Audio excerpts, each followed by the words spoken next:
all the things that I learned from hosting this podcast in the year 2024. Stick around.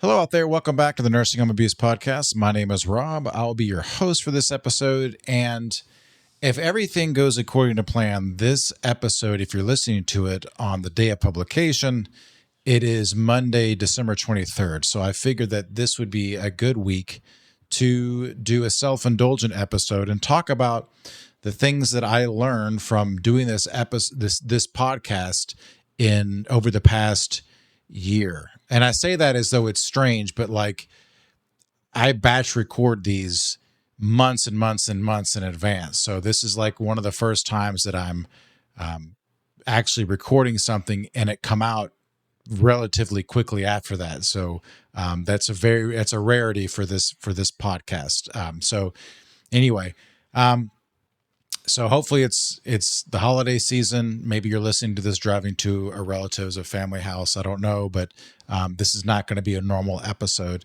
It's not even like things that I've learned that are actually substantive to nursing home abuse. It's not as though I'm going to talk about, hey, you can go to get PBJ information off of the CMS website. It's just general things about people and humanity that I've learned from interviewing people, I guess almost 50 people this year on the podcast. So the first thing that I learned is that my objectives shifted with this podcast. The objective of this podcast is now a little bit different than when I first started at the very beginning and even kind of at the beginning of this year. So when the podcast first started, I envisioned the audience as families of people that have a loved one in a nursing home, right? So maybe your loved one is experiencing multiple UTIs and you go and you Google it and this podcast comes up, you listen to it, you get informed, and you never listen to another episode ever again. That was kind of what I was envisioning for the podcast. And so I wasn't ever trying to build an audience. My expectation was that somebody would get the information they need as quickly as possible and then go on. It wasn't my intent to build any type of audience. And then over the course of the years and over the course of this year, it seemed to me that the audience wasn't necessarily, a large portion of the audience wasn't necessarily a family member of a nursing home resident. It was an attorney, a nurse, an ombudsman. This was my audience. And it seemed that the audience, these particular categories of people, were listening over and over on a weekly basis. My audience was growing. It wasn't one-off situation. So my objective changed. I want to actually create content for these people. I want to create content to make attorneys better. I want to make content that makes the nurses better. Well, I don't know if I can do that. I'm not qualified to do that, but I want to have conversations that perhaps start other conversations or have conversations that I would want to listen to. Maybe when I first started out, or even right now. That's kind of the objective change. I don't have a better way of saying it than that. So rather than approach a topic from a 40,000 foot view for a layperson, I wanted to start getting a little bit deeper under the surface of certain things. So case in point is that I believe that I want to say that I'm taking a week off. Is that right? Let me see. Yes. So the next episode will be January 6th, if everything goes according to plan. And that episode will feature Martha Kelso and Karen Kennedy Evans for a real deep dive into the Kennedy terminal ulcer. This is just by way of example. So rather than scratch the surface of stuff, I'm starting to get a little bit deeper into it. So that makes, I think, the conversations a lot more interesting to listen to, and on from my standpoint, a little bit more fun to do. So that's the first thing I've learned, that as I'm floating down this river of podcast host, the purpose has changed because the audience, I've realized the audience has kind of changed. The next thing is this, and to me, to me, this is like a real life lesson. And I hope to model the behavior of some of the guests that have come on here. But I feel like the willingness to share your knowledge is congruent to the amount of knowledge that you have. And what I mean by that is I feel like if you've made it to the mountaintop, the likelihood of you wanting to share your knowledge with people that don't have as much as you is higher. The likelihood that you're going to do that is higher. The likelihood that you're going to want to share what little information you have when you're first starting off is high as well. So in other words, like if you're just starting off, you don't know anything, but what you do know, you're happy to give to somebody else. Like obviously hoping to reciprocate, but also at the same time, it's like it's new, it's fresh. Like I want to learn, I want to teach you, even though I don't know anything. And then at the quote unquote end of the journey, once you have a lot of experience, it's that same thing. I now know that I don't know everything, and I'm willing to share, and I'm still willing to learn. But in the middle, I feel like there is a time in our journeys as attorneys, or maybe anything, where our ego says we've put in a lot of time, we've worked really hard, and what we have is ours. It's not yours.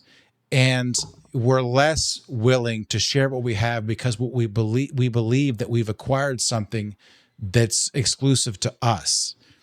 And I've found that there have been instances in which people refuse to come on the show because they think they have a secret sauce. People refuse to answer certain questions because they think that there's a certain way that they're doing it, that if the cat's out of the bag, then they're toast. And I feel like in my experience with this, it's people that are kind of in that middle territory. They have good experiences. They're good attorneys. They're good nurses. These are good people, or not good. I mean, I'm experienced and competent, but I don't know. Like, I feel like at some point people turn back and look and go, I need to share what I have. And that is, I 100%, I guess I kind of saw it in my life, but hosting this show, being somebody that interviews people and begs people to come onto the show to share knowledge, I see more and more. I've had people come onto the show, and then once they realized that it wasn't it was going to be public facing, like this wasn't just a conversation between them and the person, that they didn't want to do it. And then I've had people like Lance Laurie. I've had people like Roger Dodd. People like who else? I don't want to leave anybody out. Jeff Helms.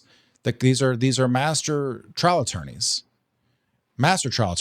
and I could walk up to them on the street and they would talk to me for 4 hours. They have no problem sharing what they have. So I can only hope that I achieve that level where I never have a problem sharing what I know with somebody, and that I never have a problem with that. So I don't know, like, I don't know, that was a little bit touchy feely, but I don't know. In my experience, I found that to be true.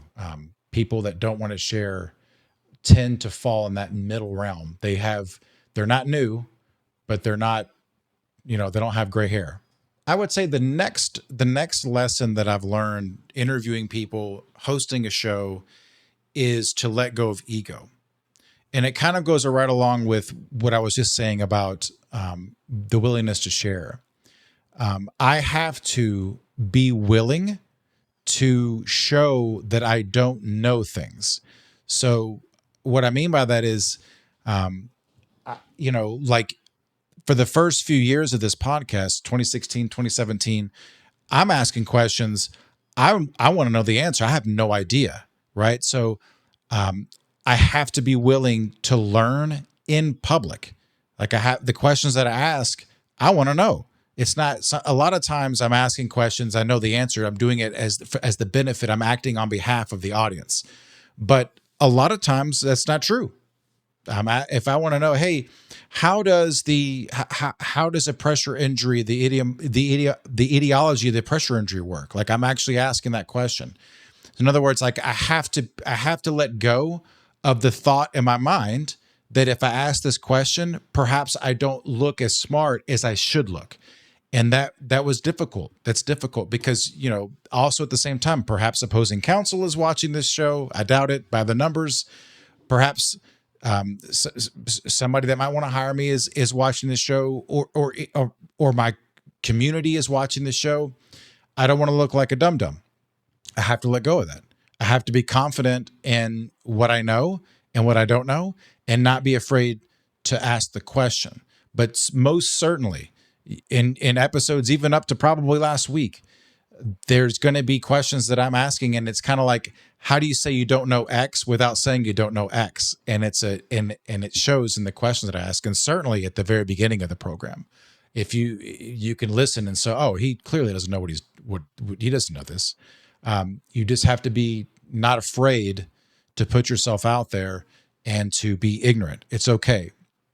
And it used to make me mad sometimes when I would go to CLEs, I would attend lectures or seminars, and clearly the smartest woman or the smartest man in the room giving the lecture, they would say things like, I don't know. And they would do these ridiculous hedgings. Like, I'm just not sure. Like, you guys are much smarter than me about a lot of this stuff. I'm like, shut the F up. Like, you're clearly the most competent, experienced person, but I don't think that way anymore.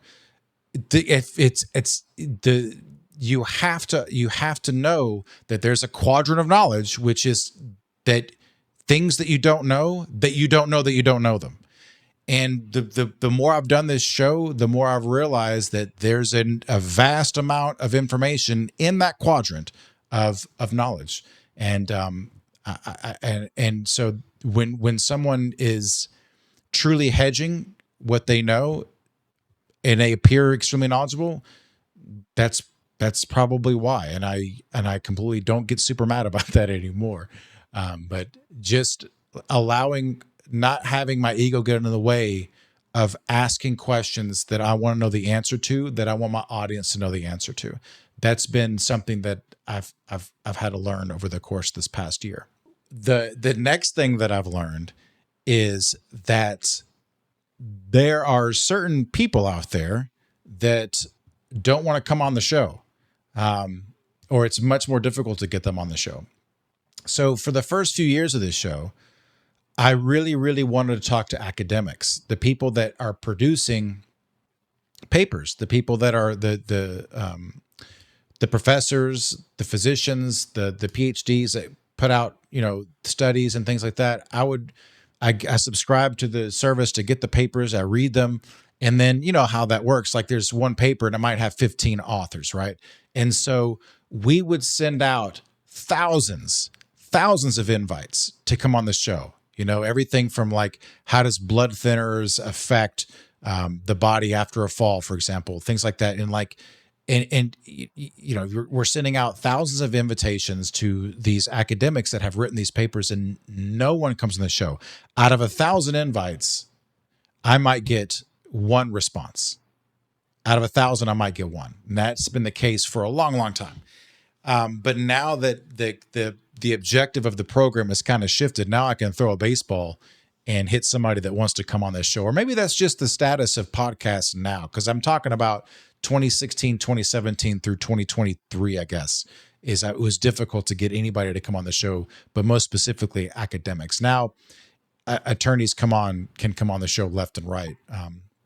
But I guess now that I'm actually talking out loud about that, maybe that's the status of podcasts. That's not true, because I'm still sending a lot of email invites out to academics, these authors of papers, and no one wants to come on the show.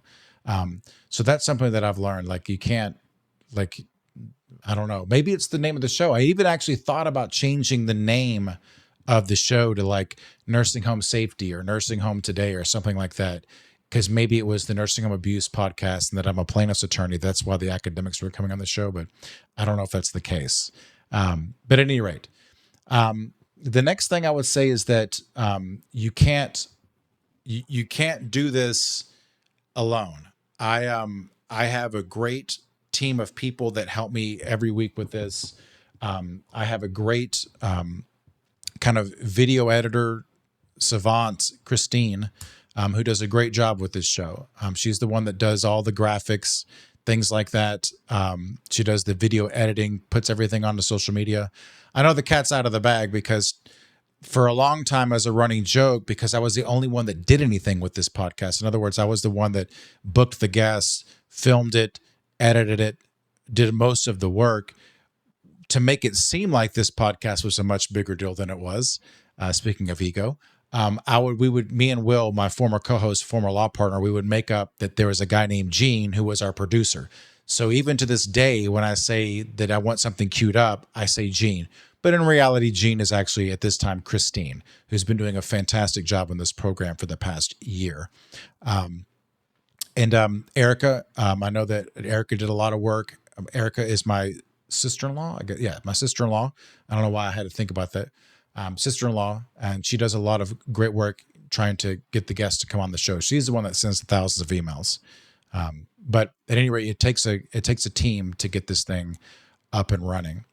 I guess a couple of things about the show before I go.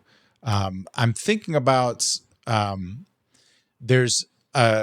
if you had a drinking game, I don't even know why I'm saying this. If there's a nursing home abuse podcast drinking game, I think that you take a drink whenever I mention the Mount Rushmore of nursing home attorneys in Georgia. I think that if you were to use ChatGPT to figure out like what's the most quoted phrase that I say on this podcast, I think it's that. I think it's Mount Rushmore of nursing home attorneys in Georgia.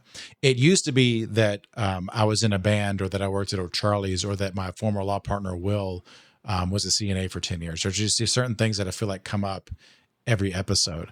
That's the drinking game. And I guess that's about it. The only other thing I would say that I've learned is that my best friends, I feel like the best conversations that I have on the program come from people that can recognize that the long-term care state surveyor manual is the book behind me on one side, and the very rare 1% that knows that that's the Georgia Trial Lawyers Association trial handbook on the other side of me. So like my best friends are those that can be like, oh, that's the state surveyor manual behind you. That's the watermelon book. Those conversations typically tend to go very well, in my opinion. Well, I think that's about it. I'm actually giving Christine not a lot of work to do this week, but I hope that you've enjoyed the podcast over the course of 2024. The plan is to keep it going into 2025. I believe we have episodes recorded through February or March of 2025, meaning that I think I recorded a whole bunch all the way through, I think, June of this year that have yet to come out yet. But after that, it will be kind of like a new season. So a new season will be starting in, I guess, early March of 2025. So I'm thinking about ways to make the podcast better. So I think I'm going to get rid of the ChatGPT joke of the week. Wah, wah. I'm sorry, everybody. I feel like that is underperforming, and in terms of at least my corner of the podcast world, I think it's underperforming. It didn't have the legs that I thought it would. If you disagree, let me know. But I think I'm going to get rid of the ChatGPT generated nursing home regulation joke of the week. I think I'm going to replace it with something else, perhaps trivia of the week. I don't know.